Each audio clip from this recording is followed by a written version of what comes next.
sinistra, yang ini subclavian sinistra. Ini ada arcus. Pokoknya arcus itu punya cabang 3. Ini apa? Aorta descendens. Ada yang bilang aorta thoracalis. Ya, batasnya itu sampai diafragma. Oke. Kalau yang nomor 5 ini apa ini?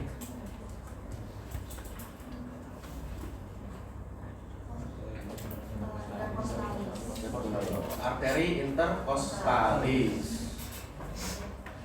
Kalau yang depan-depan ini kira-kira apa nih nomor 2 nih? Arteri? Iya. Ya sudah, beda-beda.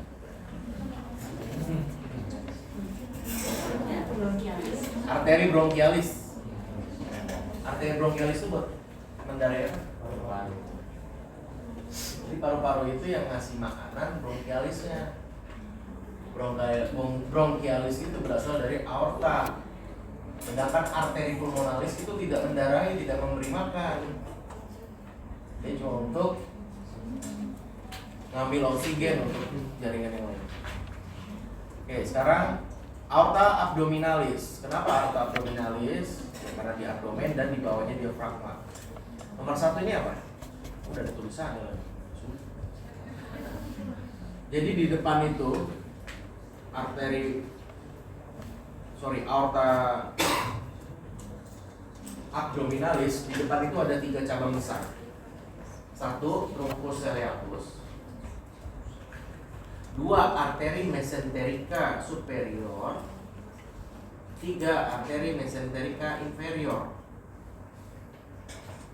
Ya. Karena dari embriologinya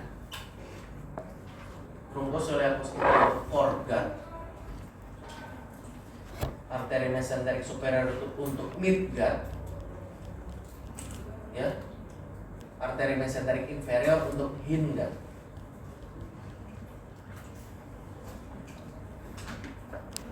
Blok kapan ya digestiknya? Oh, minggu ya, semester depan ya.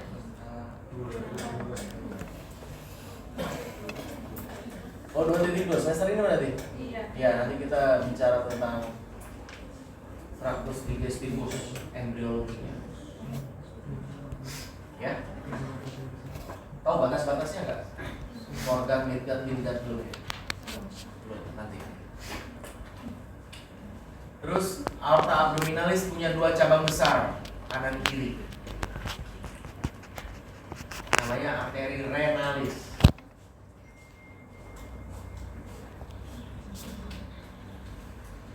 Dan punya cabang-cabang kecil ya kayak arteri intercostalis, yaitu arteri lumbalis kalau di sini, bukan intercostalis. Ya. Terus dia punya yang lateral ke bawah, arteri ovarica atau arteri spermatica interna. Nih, ke cavum pelvis. Terus di tengah-tengah di sini ada arteri sacralis media.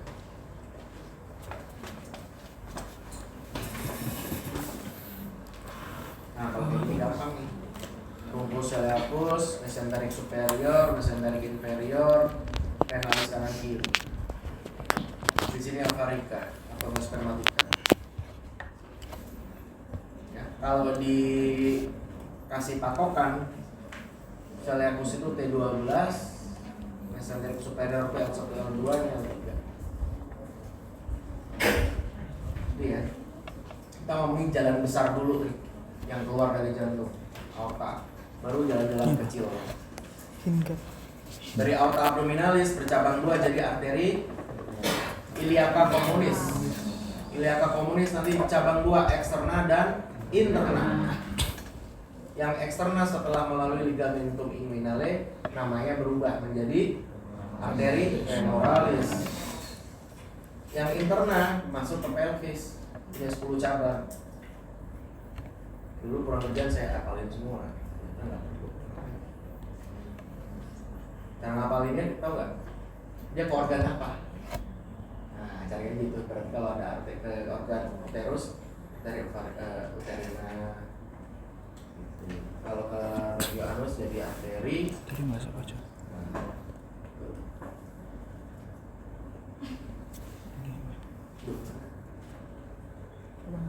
sekarang ngomongin vena. Vena dari bawah. Ini ya.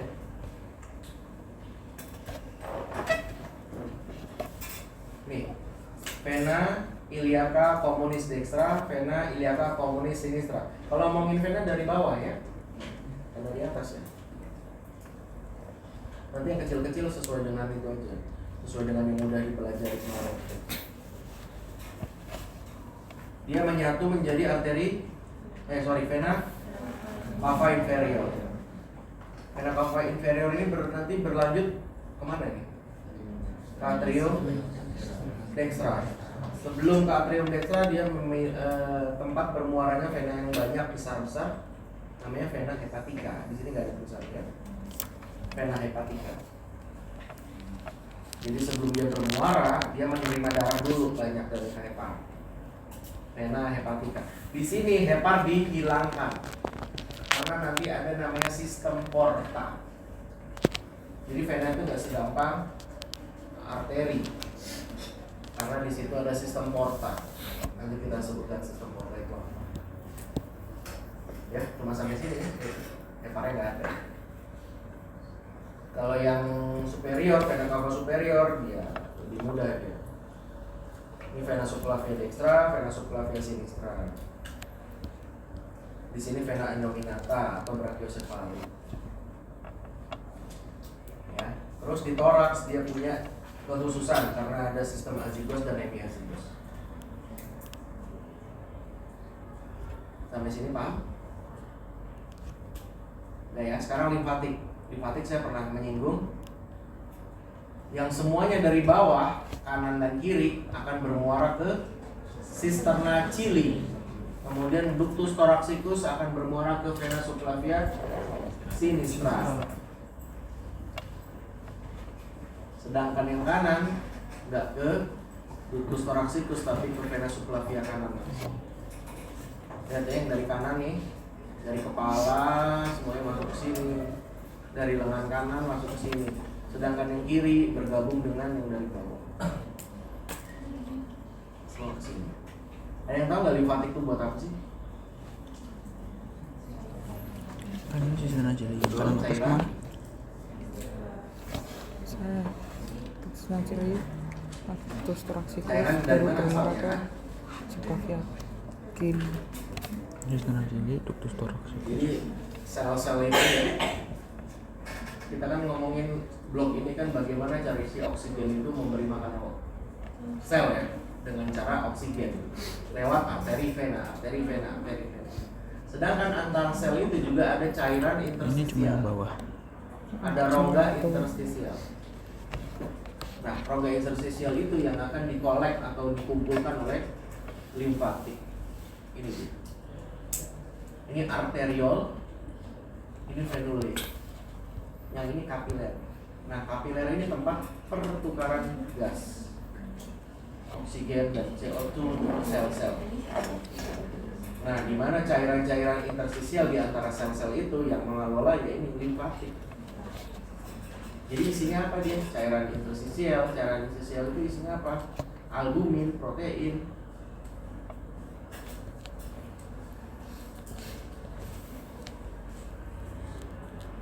Bakteri itu di luar sel apa di dalam sel sih? Cilim. Udah belajar mikro? Oh, Ini. belum. Sistem limfatik. Udah belum? Waktu SMA? Bakteri itu ada di luar sel apa di dalam sel? Di luar sel.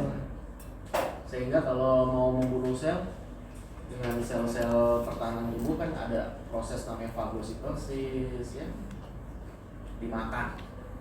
Tapi kalau dia masih di luar, dia masuk ke interstisial. Kalau virus gimana? Kalau di luar dia nggak bisa ya, dia punya inang. Dan itu nanti semuanya dibawa ke kelenjar limfe. Kelenjar limfe ada di mana aja? Ya di terminal-terminalnya, di mana aja nih? Poplitea, inguinal, di para aorta, sistem cili, di aksila, kubiti, coli banyak. itu terminal-terminal. Kan saya pernah bilang tuh kalau misalkan di sini saya pernah lihat ada CA testis, saya nemuin pembengkakan di sini. Karena apa? Sel-sel kansernya yang ada di interstisial masuk semua ke kelenjar lingkungan. Kalau sel normal nggak bisa masuk ke kelenjar. Iya. Oke, ada yang bertanyakan? Arteri, vena.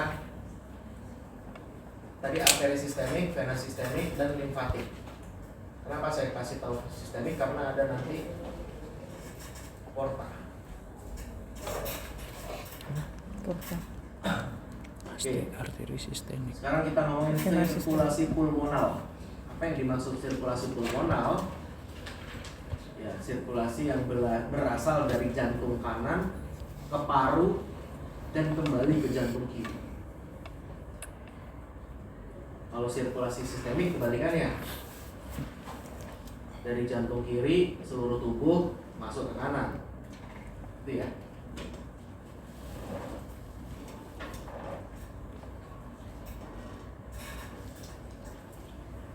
Ada yang bertanyakan?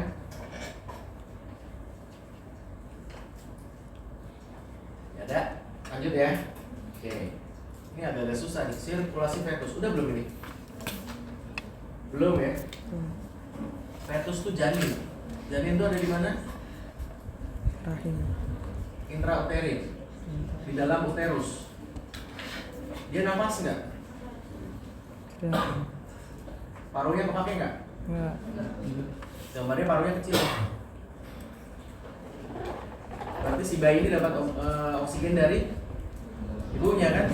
Oke, kita mulai dari arteri umbilikus ini ya. Mana aja dia? Arteri umbilikus. Terus mana?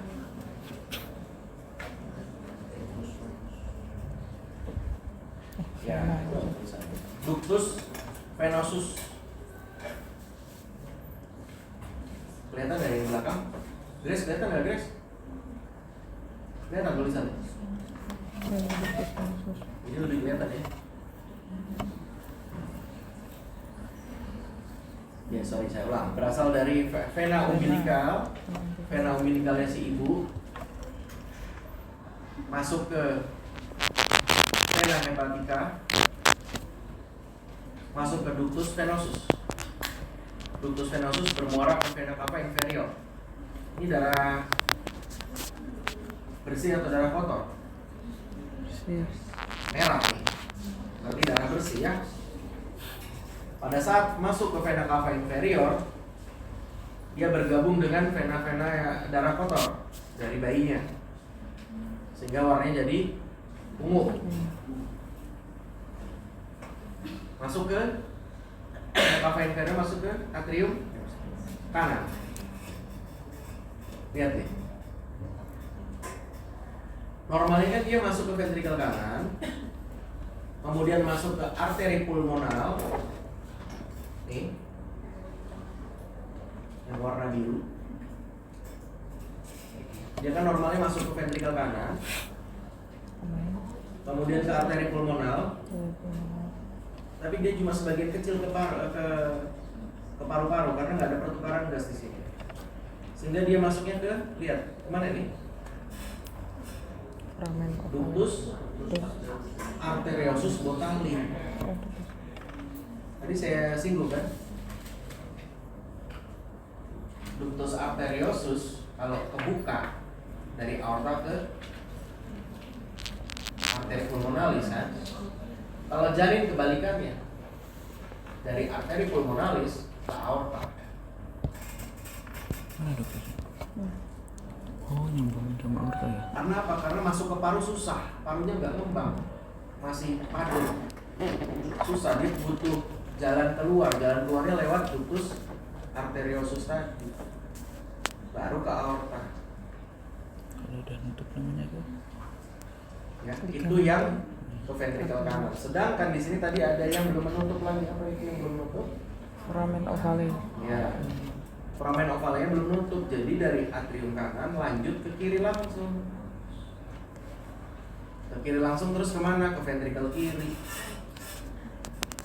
dari ventrikel kiri ke aorta yang bersatu lagi.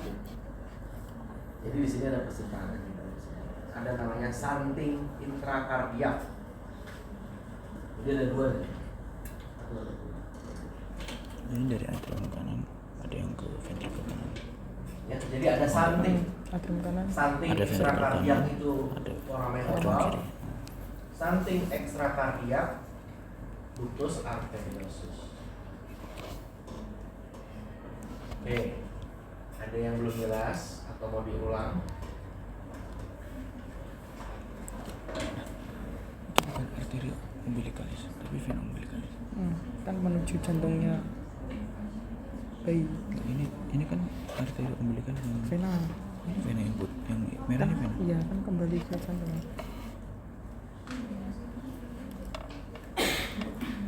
Kalian pernah lihat nggak bayi baru lahir, misalkan dia Hepatika mana? sakit, asfiksia, butuh infus, Ya lupa lah hepatika. karena Terus pembuluh darahnya baru kecil, mungkin dia juga prematur, berat badan lahir rendah, kan nggak bisa diinfus tuh. Infusnya lewat tali pusar, pernah lihat nggak?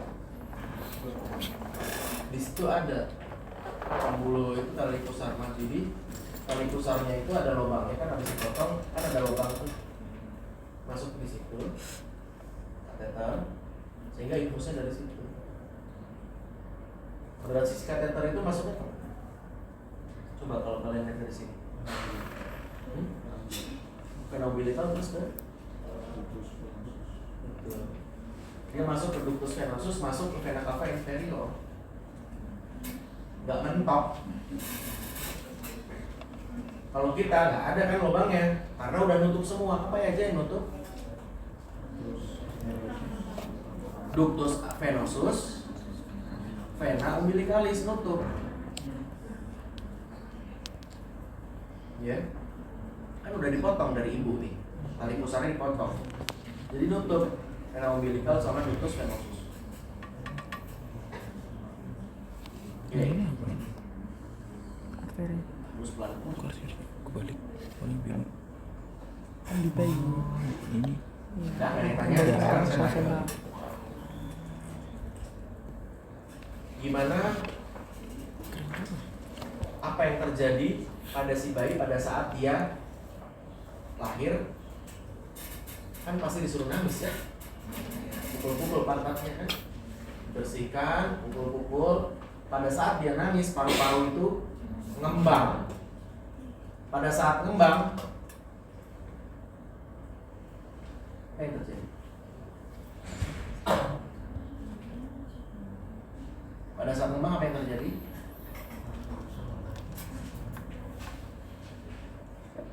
Paru-parunya narik darah.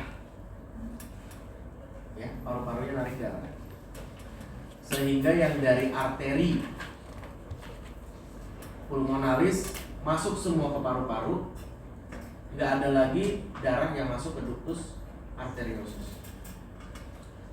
Bayang ya, kalau tadi kan paru-parunya kempet, belum nangis, sehingga harus masuk ke ductus arteriosus. Pada saat dia lahir, paru-paru yang ngembang, darahnya kesedot semua ke paru, sehingga ductus arteriosus nutup. Paru-paru ngembang, darah semua ke paru, baliknya juga ke jantung kiri kan. Pada saat jantung kiri menerima darah, tekanannya meningkat, ya, foramen ovalnya tutup. Yang tadi saya peragakan sama Axel, ada fungsi katup. Jadi ada dua hal yang menutup, apa aja? Foramen ovalnya dan ductus arteriosus.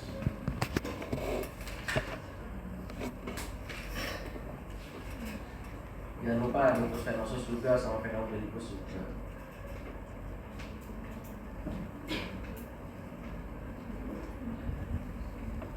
Nah, ini pada saat lahir nih. Jadi nggak ada lagi yang ungu-ungu gitu, nggak ada lagi merah biru.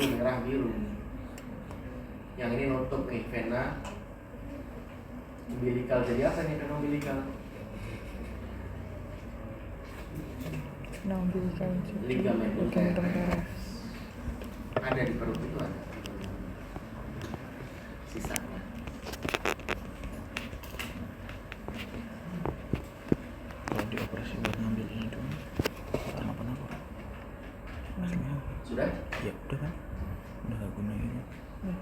vitamin. Apalagi yang menutup nih, ternyata ada lagi yang menutup arteri vena umbilicalis. Sorry, arteri umbilicalis menutup juga.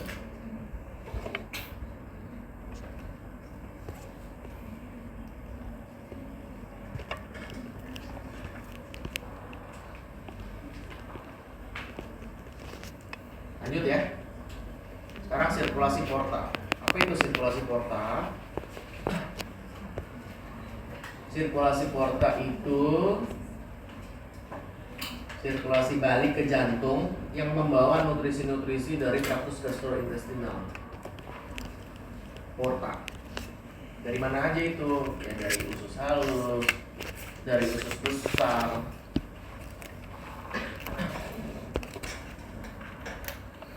dari gaster, dari duodenum, semuanya. Dia dikumpulkan oleh dua struktur. Ini namanya vena mesenterica inferior dan ini vena mesenterica superior. Ya. Kemudian vena mesenterica inferior ini bermuara ke vena lienalis, barulah dia ke vena porta. Ya, ini bentuk bakunya, superior ke porta, inferior mau ke porta lewat lienalis dulu, baru ke porta. Porta itu nanti masukin darah ke hepar. Diapain? Diolah metabolismenya. Selain itu kuman-kumannya juga dihancurkan, Yang superior masuk di dalam hepar. Kemudian nutrisi-nutrisinya juga di detoksikasi oleh hepar. Itu fungsinya hepar. Ini vena porta. Setelah itu udah bagus semua, nutrisi-nutrisinya udah bagus, kumannya udah hancur semua, dibalikin ke sistemik lewat vena hepatika. Dibalikin ke sistemik lewat vena hepatika ke vena cava. Dia apa splenic? Bayang ya? Ada yang Lihat bayang nama nggak? atau spleen.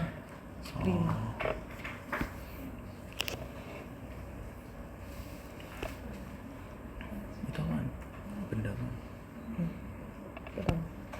Bahasa Indonesianya. Vena porta itu ada di sebelah Limpa. anteriornya dari vena Berarti sistemik. kan di sini.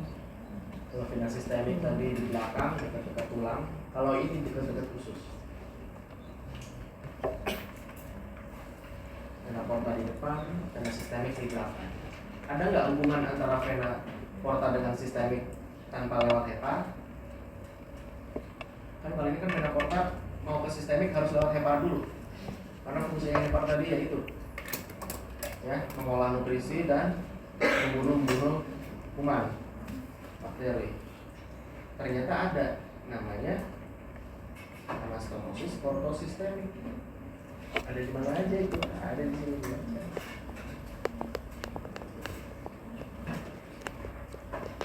Portosistemik sang.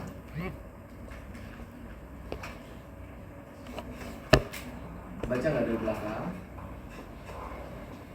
Baca nggak dari belakang tulisan ini? Bisa. Ada di esophagus, ada di anorectal junction, ada di umbilicus, kaput medusa. Ini ada di daerah hepar, bare area yang tidak tertutupi oleh peritoneum. Yang satu lagi ada di dinding perut.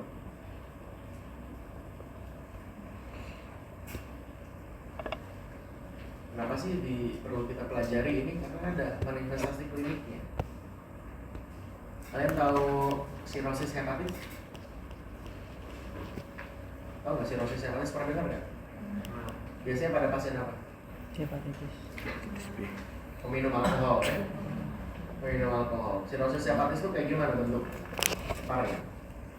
Jadi jaringan ikat. No, nggak lengkap dia. Dia mengkeret. Ya, bentuknya jadi lemak-lemak semua, mengkeret. Pernah makan hati ayam? Kan mulus tuh ya. Kalau sirosis, dia mengkeret kayak benjol-benjol gitu, permukaannya nggak rata. Anggaplah ini sirosis hepatis nih. Kalau terjadi sirosis hepatis, vena portanya nggak bisa masuk, tekanannya tinggi, nggak bisa masuk,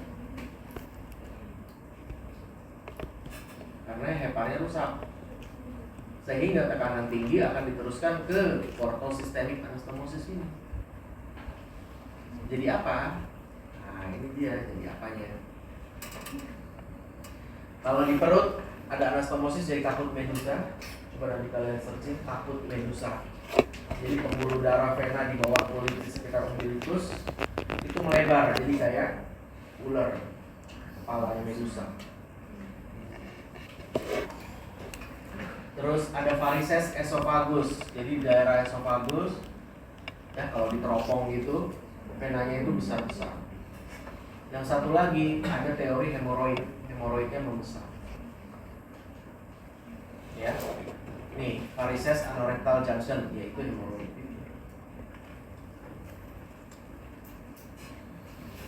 Nih ceritanya. Sirosis hepatis. Ya, pada saat dia membesar nggak bisa masuk.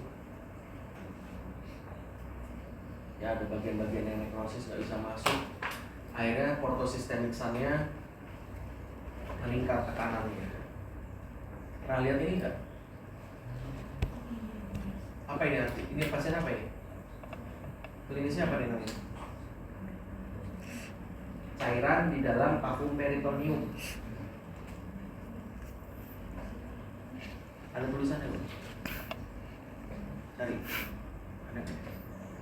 Ada nih, ada tulisannya. Cari namanya. Cari ada tulisannya ini.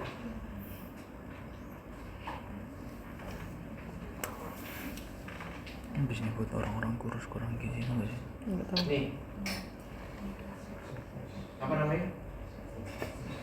Asites. Ya, penumpukan cairan di dalam vakum peritoneum namanya asites.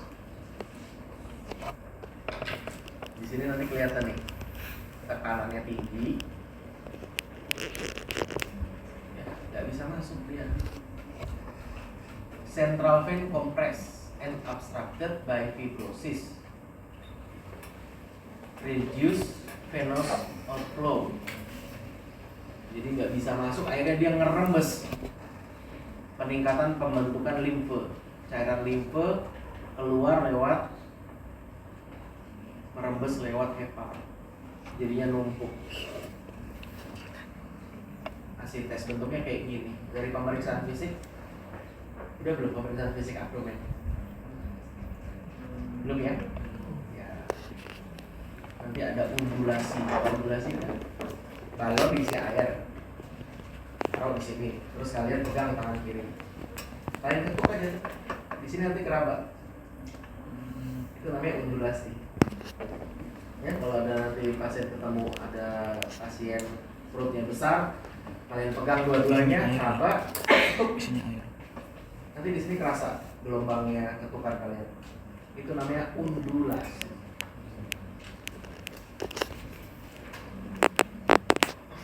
Udah sampai sini aja, biar nggak pusing. Silakan bertanya.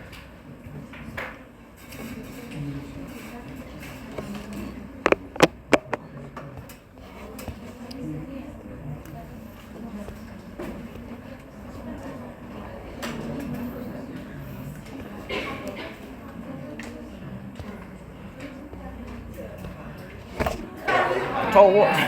Lebih ke cowoknya.